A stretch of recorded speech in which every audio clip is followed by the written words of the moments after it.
What's going on, everybody? Welcome back to the Rowdy Player One channel. I'm Rowdy, and today we have got a little different video. We are going to tier rank the entire Cosmere. Now, I read this whole thing in about 9 months this past year, 2024, and it has been an adventure. There is some ups and there is some downs, and I am very excited, interested to see where all this is going to go, on where I think I'm gonna rank some of this stuff. So let's get started. So I feel like what we'll do is I am going to go with the way that Sanderson said to go about whenever you're reading the Cosmere, which he put out at the beginning of last year. This is before Wind and Truth, which I have obviously Wind and Truth in here. But we are going to start from the beginning on what he had said and then move on down the list on where the order that he went. So, first thing we did, let's find it here, Mistborn. Mistborn, The Final Empire. This was a very good book. It was I'm going to put it in very good. That sounds about right. This was the first book that I ever read in the Cosmere. The only one that's out of order out of all of this is The Emperor's Soul, and then I'll do it next. But yeah, Mistborn. You've got Kelsier, you've got Vien. Kelsier, is this kind of like an anti-hero, sorta, and Vien is kind of like his little protege, sort of. I mean, she's from the streets, mistreated really bad, and he kind of takes her under his wing. And, he's got a crew like Breeze, they have like different abilities, of course. And they're trying to basically, the Lord Ruler rules over everything. And they're trying to find a way to take him out of commission on this, and it is a fantastic start to the whole Cosmere itself. It's got like if you're new and you haven't read any of the Cosmere, this right here is the perfect starting spot for it. But Mistborn is very good. Next, we have The Emperor's Soul. Now, this is a short novella, I would say. I think I actually might have done this on audiobook, actually. And it was not, I think it was like 4 hours, so it's like really short. But I really enjoyed this, and I'm going to say that this is actually very good too. It is about, what's her name? Shay. I think it's Shay is how you say it. She's a forger and can make elements, like create flawless replicas of objects, and that's kind of like the little bit of magic system. She gets taken, and they want to make her try to recreate, as it says, the Emperor's Soul, and it's kind of political on. The people that are high up in the rankings don't want the other common folk to know that there's a problem with him.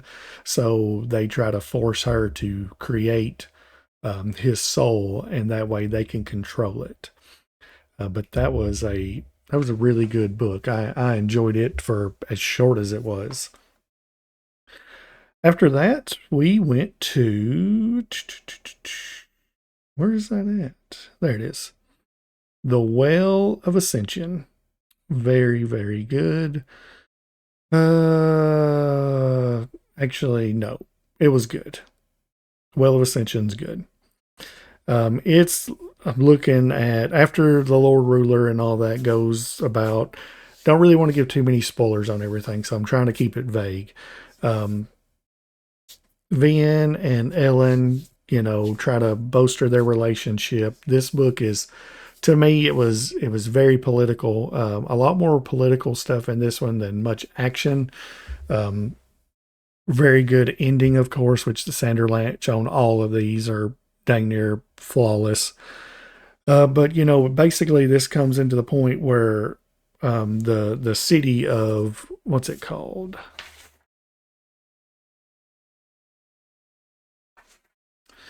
Basically, there's like three armies that are about to attack Luthadel, and one of them happens to be Kolos, which are extremely hard to kill.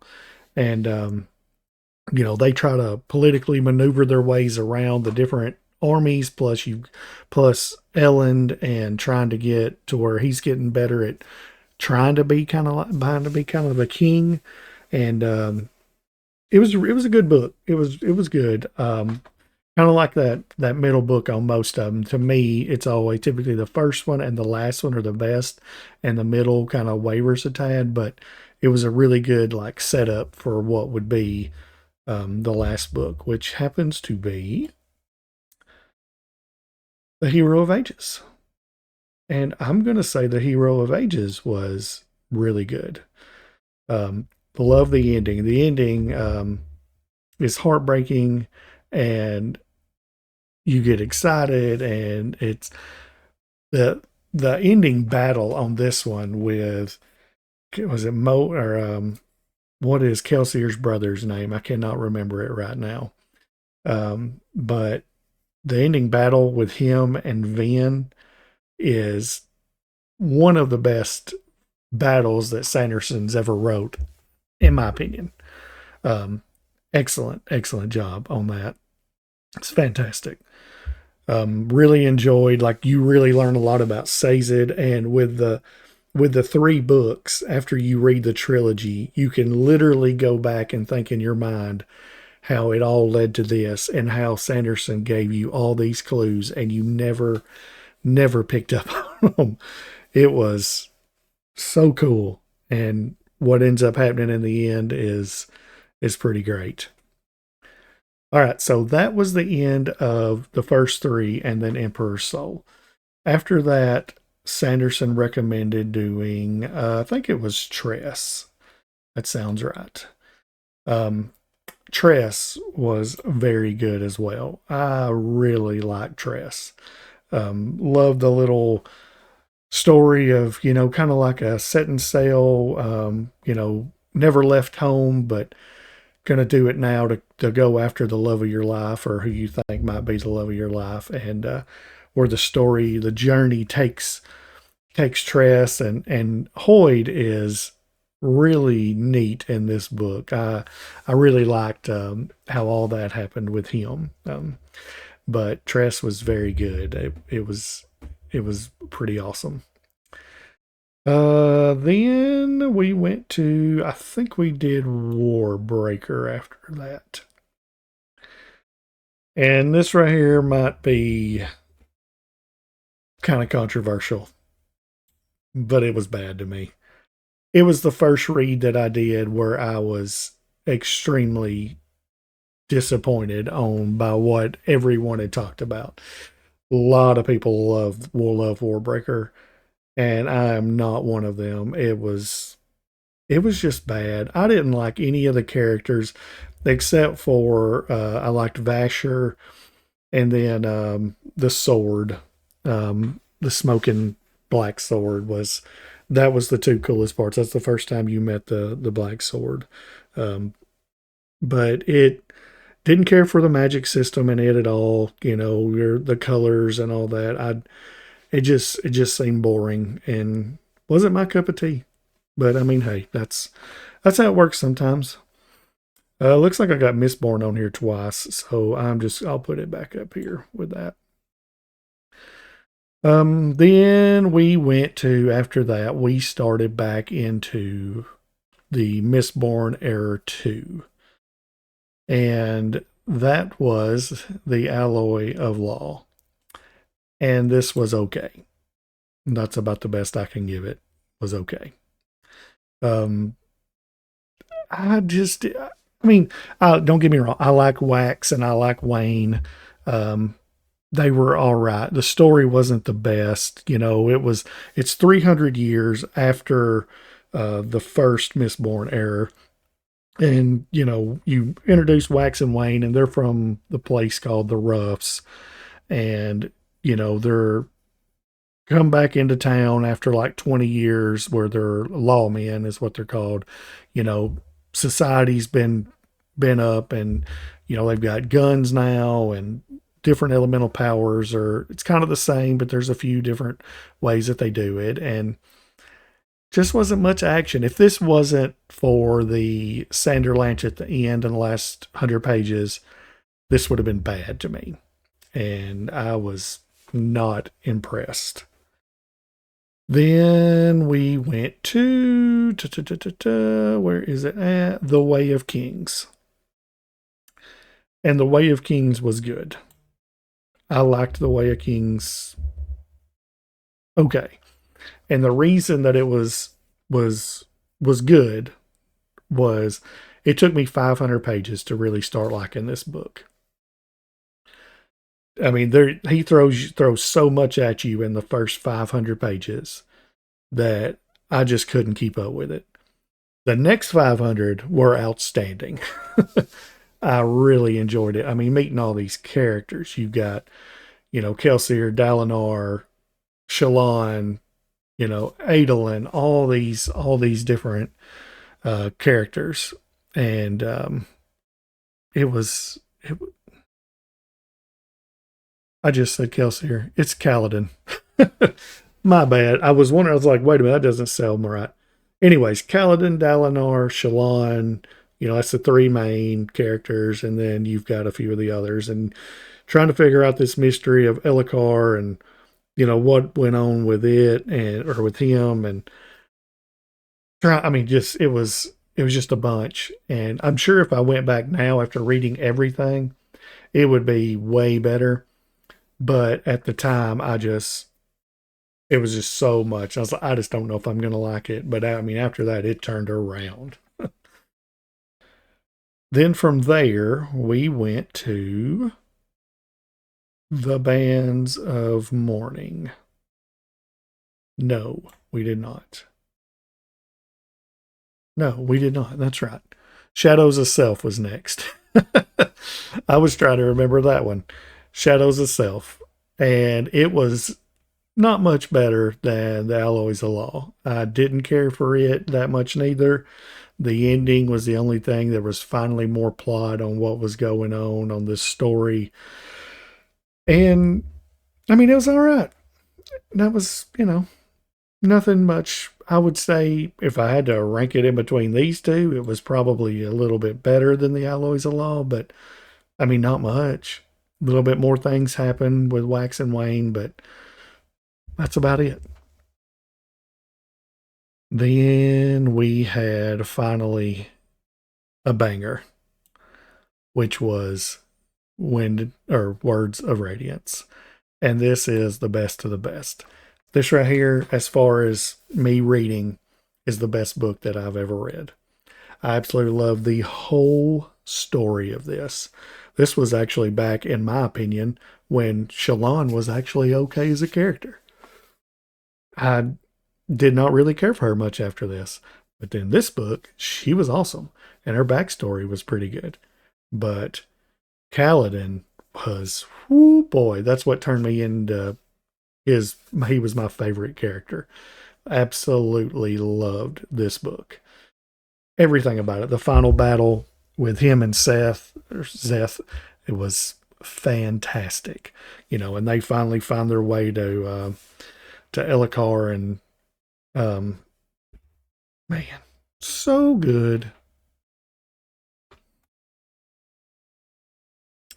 Then we go to what was next? Oh, I can't read what it says. I think this is Edge Dancer. I'm going to say it's Edge Dancer. And this was bad. I did not like this at all. No. Edge Dancer was about Lift, and I'm not a big fan of Lift. And it just, I don't know. I didn't care for it. Lift she's like a 12-year-old and, trying to do these funny jokes and all that. And it did not hit for me at all. I was rather disappointed, to say the least. But anyways, it is what it is. After that, we had another downer, which was Elantris. And Elantris to me was terrible. It might have been worse than um, Warbreaker because I couldn't stand any of this. It literally felt, and I know it wasn't, it was his first published novel, but it felt like this was the first book he had ever wrote, and it was bad. And I know that's controversial too, but dadgum, I did not like this book. it was it was rough to say the least, and didn't care for the characters. Like, I mean, okay, tell you a little about it. Elantris is the city, and then like these demigods they get touched by the Shaod, and when that happens, they lose their powers, which turns around and makes the city like fall, and there's no power there anymore, so nothing special about it. And then there's a Prince Roadon basically wakes up and has turned into kind of like a zombie. And then there's a princess Serene, I think, or Serene, who is on her way there at the time for them two to marry, but they've never met each other. And then she's trying to look for him, and his parents are trying to tell her that, oh, he's just here or there and not feeling well or whatever. And it was so bad. And I know he's making more books, but I really dread it, to be honest. I just hope it turns around because it was awful to me. Oh boy. After that, we went to the Bands of Mourning, and the Bands of Mourning was good. Very good, actually. I really like this. Finally, the plot finally takes hold of everything. You've got a pretty decent main villain who comes into the picture finally, and they're chasing after him, and it's way better. Like, they actually go on a little adventure in this one. The first two books basically stayed in so I think it's Luthadel, like I said, and it just, I mean, it was all right, but this one, it really picked up, and I really enjoyed it. Sanderson finally brought some stuff together, which made it way better. After that, we went to, what was next? Ah, yes, Oathbringer. And it's a banger as well. You get the backstory of Dalinar here, which was top tier. He's my second favorite character in the whole Cosmere, probably. Um, learning his past and how much stuff he had went through, let alone the horrible things he did, which wasn't the best, obviously, but it was still really good. I mean, I really like this book so much, and then the ending. The endings literally has an Avengers style ending where all of these people come together to form one big giant battle here, and Sanderson killed it with this book as well. But after that, we took a little bit of a downturn. And The Sunlit Man. And I'm going to say it's okay. But here's my advice with this book. When you read The Sunlit Man, this thing should be the last book that you read, in my opinion, because you learn stuff in Wind and Truth that actually answers the questions in The Sunlit Man. So if I'd read it after The Wind and Truth, it might have been higher. I don't know, but stuff would have made a whole lot more sense. So read Wind and Truth and then read The Sunlit Man, in my personal opinion. But you find out the person that is the Sunlit Man is actually one of Bridge 4, but you don't find out about that till way later on. And Hoyd is pretty neat in this one too. But other than that, it was okay. Then we went back to The Lost Metal. And the Lost Metal was very good as well. Actually, it would be ahead of the Bands of Mourning because I really, really enjoyed the ending of this. This last book was great. You learn so much stuff about the Cosmere in this book that it was almost like it was like a book of like, hey, here's all the secrets that you've been asking for, and a lot of them get answered here. And Wax and Wayne are great in this. The beginning scene in this book, where you learn about Wayne's backstory, nearly brought a tear to my eye. I mean, it was something else. So good, so good. Then we went to Dawn Shard, which I think that's what this one is. And Dawn Shard was okay. It was not great by no means. It was not, I mean, it wasn't really good. It was okay. Um, it had Risen in it and Cheery Cheery, which I thought would be in these next two books, but they really wasn't. And I was kind of like, well, what's the point in having this side story with them? But I think what I've heard is they are going to be the two of the main characters in the next set of the Stormlight Archive in the next 5 books. So maybe, I mean, I know they're in it just a tad, but it's not much. Nice little story they went on, but nothing much. Then we have Rhythm of War. And I'm going to say Rhythm of War is good, but it's the worst Stormlight book, personally. Because if you don't care nothing about figuring out Fabrials and how they work, then this book is literally pointless, in my opinion, because I felt he spent way too many pages on, oh, hey, here's how this Fabrial works, and let's figure this out. And, it just, I really didn't like this as much as I feel like I might have should have.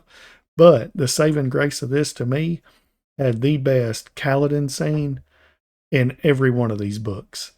When he literally basically falls into depression, just complete full fold, like ready to kill himself.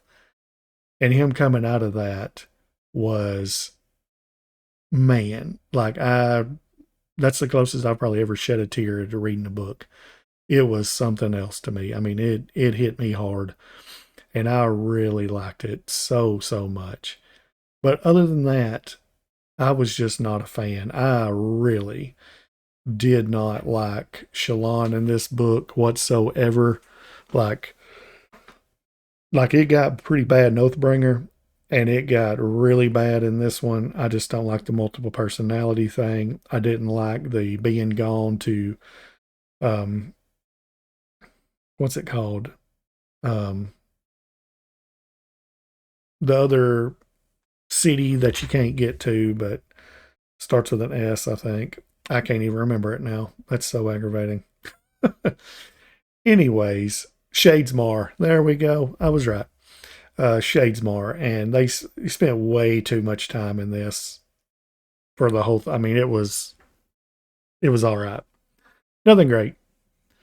And then the final book, Wind and Truth, and this is tough because I thought it was good, but I don't know if it was very good. Oop, wrong button. I am going to put it at, I think I considered it the third best of, yeah, I'm going to put it at the best of the good because I expected so much more. I was hoping for way more than what we got. For as big as it is, 1,300, I think 30 pages, I really hoped for more on it. And it just wasn't good enough for me like it should have been. Learn a bunch of things, got a bunch of interesting topics. Adolin has definitely moved up in my ranking of all time Cosmere characters by far. Um, he's probably number 3 for me. Um,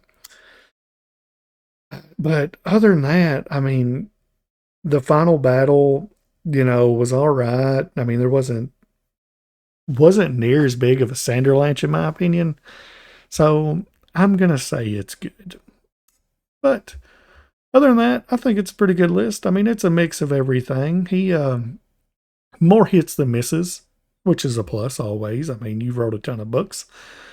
But yeah, that would be my tier ranking of the Cosmere. So I've read them all and very interested to see where it goes after this. So maybe when there's another 10 or 15 books out in 10 years, we'll try it again. But other than that, leave me a comment. What do you think of this tier list? Do you think I'm absolutely insane? If you've read it, if not, let me know. Or do you got anything that's mixed? I know these ones that are in bad, some of them might upset some people, but hey, that's all right. We all have opinions. Leave a like on the video. That helps to share it to more people, and that would be fantastic. And subscribe to the channel if you're new, because we're trying to grow, and hopefully you'll join the community and we will get bigger and bigger. Other than that, that's all I got. So y'all have a good day. Bye.